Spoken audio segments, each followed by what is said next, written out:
आज के सत्र में जैसे कि आप सभी जानते हैं, वर्तमान में लेटेस्ट डेवलपमेंट जो है रेलवे एक्सीडेंट को लेकर के उस सीबीआई जांच की सिफारिश की गई है। रेलवे बोर्ड जो है उसने उड़ीसा के बालासार में हुए रेल हादसे की सीबीआई जांच का रिकमेंडेशन किया है। और रेल मंत्री जो अश्विनी वैष्णव जो हैं, उन्होंने संडे को भुवनेश्वर में पत्रकारों से बात करते हुए बातें कही। तो हालांकि समझने वाली बात है कि वर्तमान की ऐसी हादसे होते क्यों हैं।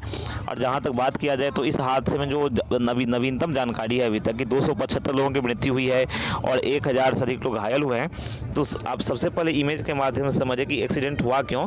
जैसे कि आप यहाँ देख सकते हैं कि 3 गाड़ियों की इसमें बात हो रही है, ठीक है। एक मालगाड़ी है कोरोमंडल एक्सप्रेस है और तीसरी गाड़ी हावड़ा सुपरफास्ट एक्सप्रेस है। तो सबसे ऊपर देख सकते हैं आप कि हावड़ा सुपरफास्ट एक्सप्रेस उसी समय गुजर रही थी जब कोरोमंडल उस स्टेशन पर आई, ठीक है। तो हावड़ा सुपरफास्ट गुजर रही थी सबसे ऊपर। देखिए आप यहाँ पर, मैं आपको दिखा रहा हूँ, एक सेकेंड। जैसे कि आप यहाँ देख सकते हैं, ये देखिए आप, ठीक है। ऊपर वाला जो ट्रेन है, ऊपर वाली ट्रेन जो ये आ रही है, और ये रही बीच वाली ट्रेन है, ये कोरोमंडल है। कोरोमंडल उस स्टेशन पर एंटर कर रही थी और जहाँ तक कोरोमंडल के ड्राइवर ने बताया है कि उसे ग्रीन सिग्नल मिला था।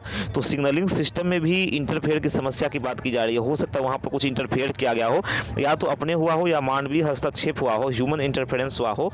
एक साजिश की भी आशंका से इनकार नहीं किया गया है। और जहाँ तक समझने वाली बात है, ये लूप लाइन देखो लिखा हुआ है। एक होता है मेन लाइन, स्टेशन पर ना मेन लाइन होती है जहाँ से गाड़ी आती है सीधी गुजर जाती है, और लूप लाइन होती है जो कि स्टेशन पर गाड़ी को खड़ी करने के लिए साइड में लूप लाइन निकाली गई होती है मेन लाइन से काट करके। यहाँ देखो आप, मेन लाइन से काट करके लूप लाइन निकाली गई है, ठीक है। जिस पर कि मालगाड़ी सबसे देखो पीछे यहाँ पे लगी हुई है, साइड में स्टेशन पर लगी हुई थी। तो यहाँ पर कोरोमंडल आती है, कोरोमंडल ट्रेन, ठीक है। हम नेक्स्ट स्लाइड लेते हैं, उसमें आप देख सकते हैं कि उसमें आती है और उससे टकरा जाती है मालगाड़ी से, ठीक है। और इस प्रकार ये जो भीषण हादसा है ये आपको देखने को मिलता है। ये देखिए आप कि ये आती है, मालगाड़ी से टकराती है कोरोमंडल, जो लाल डब्बे हैं, ठीक है। और इसके डब्बे बिखर जाते हैं, दूसरे ट्रैक पर चले जाते हैं। और इस प्रकार ये जो क्या करती है, जो हावड़ा सुपरफास्ट जा रही होती है उसको डायरेक्ट इंटरफेयर करती है ना, उसको भी हिट करती है। फिर भी ये आधा जा चुकी रहती है लगभग, लेकिन उसको हिट करती है। जैसा कि उसके टीटी ने बताया था कि जो उसने जो प्रथम दृष्टया देखा कि उसके गाड़ी पर है ना, ट्रेन पर काफ़ी ज़ोर से पीछे से आवाज़ आई थी, ठीक है।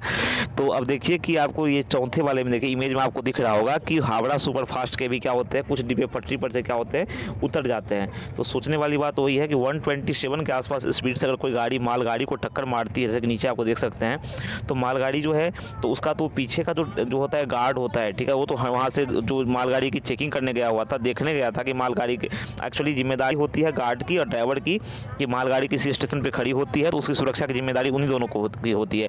तो वो दोनों चेक करने गए हुए थे कि सब कुछ ठीक है कि नहीं मालगाड़ी का, ठीक है। तो इसलिए वो गार्ड वहाँ पे था नहीं। अगर वहाँ पे होता तो शायद वो बच नहीं पाता, क्योंकि ये गाड़ी का इंजन जो है ना, किसका कोरोमंडल का, वो मालगाड़ी पर चढ़ चुका था पीछे से एक तरह से, ठीक है। तो उसको क्रैश कर दिया था। तो ये वर्तमान में स्थिति है। सीबीआई जांच की सिफारिश की गई है बालासोर हादसे की, ठीक है। आप न्यूज़पेपर्स में भी देख सकते हैं, आज जो पेपर्स वो आए हैं, है ना।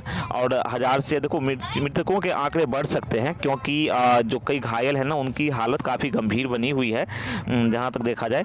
और जहाँ तक जानकारी आई है, जो रेल मंत्री उन्होंने कहा कि देखो रेलवे बोर्ड जो है हादसे की सीबीआई जाँच की सिफारिश करता है। हालाँकि जाँच पूरी कर ली गई है, और जो इसमें समस्या है इलेक्ट्रॉनिक इंटरलॉकिंग में समस्या की बात सामने आई है, और ट्रैक के इस पार्ट में ऑपरेशनल सिग्नल सिस्टम में भी समस्या की बात सामने आई है।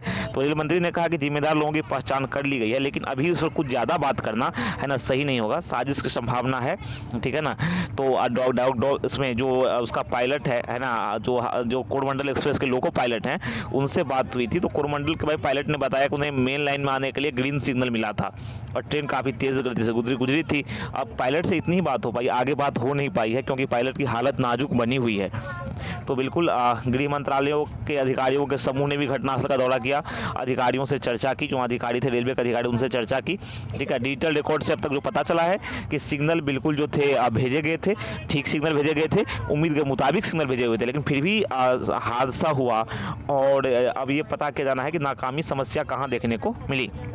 ठीक है। और वहीं रेलवे के एक अधिकारी का कहना है कि इंटरलॉकिंग में गड़बड़ी होना एक बड़ी बात है।